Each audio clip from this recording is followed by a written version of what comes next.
Types of pigeon lofts. The term pigeon loft actually comes from back in the day when primarily Belgian fanciers would keep pigeons in the lofts of their houses. That practice has pretty much died out now, and these days pigeon lofts are standalone structures that come in different shapes and sizes. Some lofts are built to fulfill a specific purpose, i.e. breeding, racing, or simply somewhere to house pigeons. Others, including most garden lofts, are hybrids that are built for both racing and breeding, as well as to meet the specific needs of the fancier and the systems being used. Though they tend to be built from wood, brick lofts do exist. That being said, the vast majority of garden pigeon lofts across Europe seem to be single-story wooden structures that are built to be aesthetically pleasing as well as highly functional. Ultimately, as long as your loft meets the needs of your pigeons and is suitable for your climate, the style of your loft in terms of aesthetics doesn't really matter. Oxygen and air exchange. Not having enough fresh air circulating the loft is a critical mistake often made by newer fanciers. You never want the loft to feel stuffy, stale, or dusty. That said, pigeons don't like drafts, so the key is good ventilation with slow-moving fresh air. As cool air is heavier than warm air, which rises, the loft ideally needs some sort of ventilation in the bottom to allow fresh air to enter, as well as ventilation in the roof for the warmer, stale air and ammonia to escape. The subject of whether to go with a mechanical or natural ventilation system is one that divides fanciers. Top pigeon fanciers seem to prefer natural ventilation where possible, though may equip the loft with some mechanical ventilation to use as and when necessary. Loft louvers are an effective way of providing ventilation and allowing air to flow into and out of the loft. Additionally, you may also consider installing an extractor fan, which can be switched on when the pigeons are out of the loft to help with stale air or dust. Key points on oxygen and air flow. Air should move in front of the pigeons but not over them. Ventilation of the young bird loft is always more critical as there are more birds. Be careful when darkening not to block air circulating in and out of the loft. Pink flesh on the pigeons indicates good oxygen supply. Avoid roof tiles that lock together too tightly, air should be able to pass out of them. Temperature and humidity. You never want the loft to be sweltering with heat, likewise it should never be freezing cold.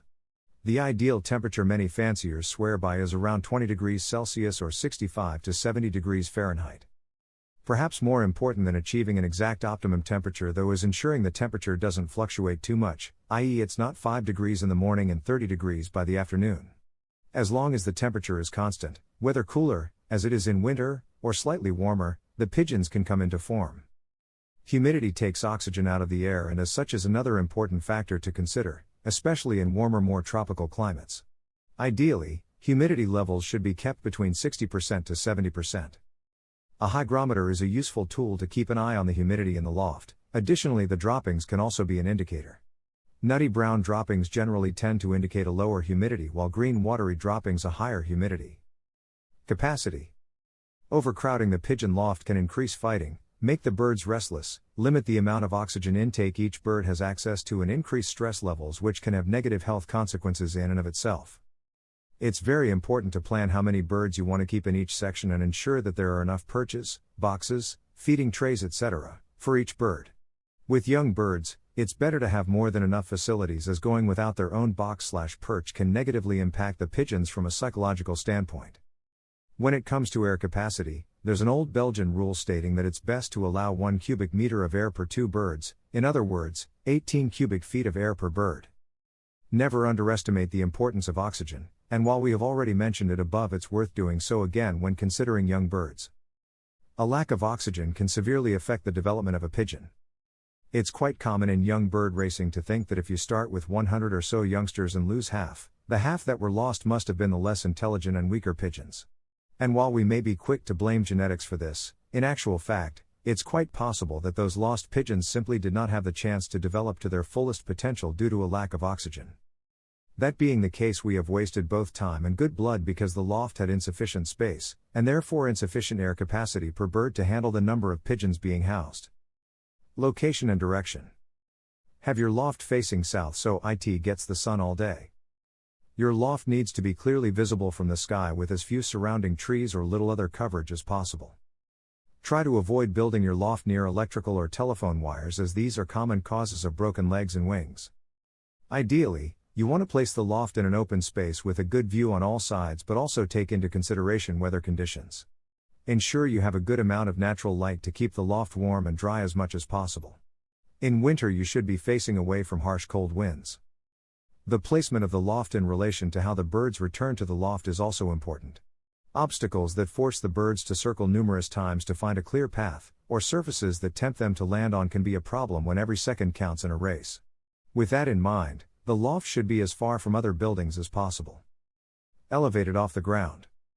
One of the most important things to always keep in mind when building a pigeon loft is that the loft should always be raised off of ground level.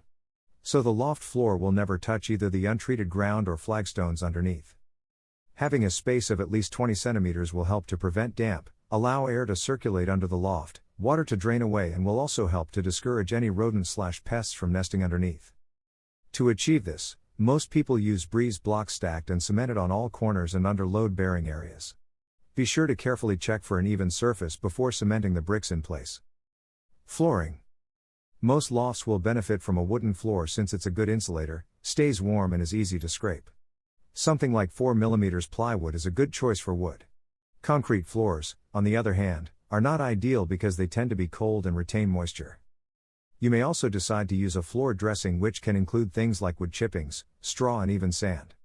Many fanciers swear by straw for its insulation benefits as well as the fact that it seems to make the pigeons happier and calmer. Some lofts use wire floors or grills that allow the droppings to fall below. However, without a proper cleaning system such as drawers that slide out, these can be problematic as over time the droppings can become damp and grow fungus. Type of roof. Loft roofs can come in all shapes and sizes, though are typically either pent or apex. A pent roof is characterized by a single slope, while an apex roof has two slopes that meet in the middle. The type of roof you use warrants careful consideration as it directly coincides with the air capacity of the loft.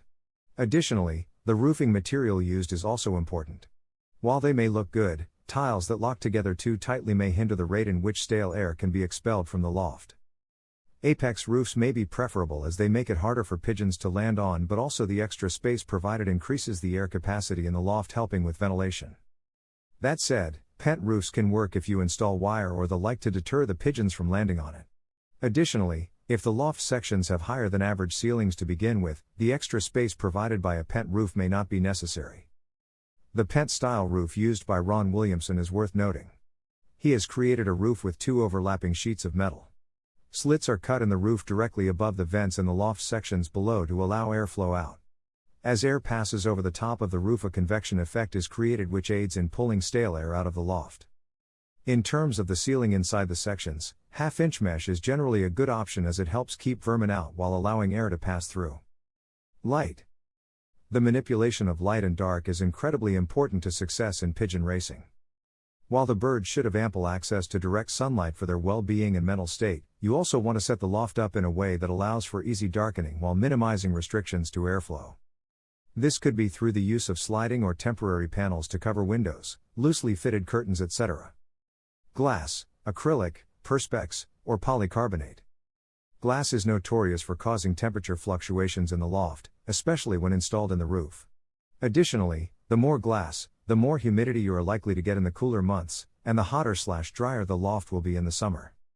Instead of glass, most lofts use either acrylic, perspex, or polycarbonate panels to allow light to pass into the loft without the concerns of temperature fluctuations associated with glass. Both perspex and polycarbonate are more impact resistant than glass, polycarbonate to the degree of about 250 times more resistant. Polycarbonate is more flexible while perspex is more rigid and can crack under extreme impact. Polycarbonate can be prone to yellowing with prolonged exposure to sunlight, though it can be treated to minimize this. UV-resistant polycarbonate sheets are good for about 10 years in outdoor applications and perspex about 30 years. In terms of cost, polycarbonate is typically 2 to 3 times more expensive than perspex. Both materials can be frosted, which, depending on where the panels are being installed, can be important to prevent resting pigeons seeing too much of what's going on outside. Loft sections. Regardless of what system you plan on using to train and race your pigeons, you will generally need a minimum of 3 separate loft sections, one for cock birds, one for hens, and one for young birds. Additionally, it's a good idea to have a separate section somewhere where new pigeons can be quarantined or sick pigeons can stay until they recover. Power supply. In the past, a mains power supply to the loft was seen as a luxury. However, these days, with the introduction of electronic timing systems, ETS, now used by most clubs, Having power to the loft is pretty much a requirement. Not only is it essential for your ETS, but you will need some kind of power supply for your lights, any extractor fans you install, and potentially heaters. Aviary. An aviary is a fantastic addition to any loft, and is considered by some to be an absolute requirement. There's a lot to be said for providing your pigeons with a safe outdoor space where they can sunbathe, have baths, and all in all get plenty of fresh air without fear of being attacked by predators. Loft location. A pigeon loft with pigeons that are allowed to fly outside should be out in the open. It should not be covered by trees. The pigeons need to be able to see their surroundings. They also need to be able to see their loft when they are flying. If you get a choice, do not place your loft near wires. Pigeons flyers that have lots of wires around their homes have many problems with broken legs and wings.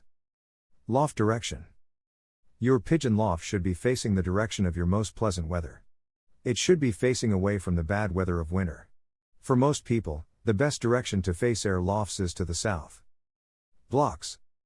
The loft should be placed on concrete blocks. If you are building your pigeon loft on a concrete floor, the blocks are not needed. Most fanciers have a wooden floor in their lofts. By placing the loft off the ground, you discourage rats, mice, weasels, skunks, and other animals from living under your loft. Most of these animals only spell trouble for you and your pigeons. Your neighbors would not appreciate them either.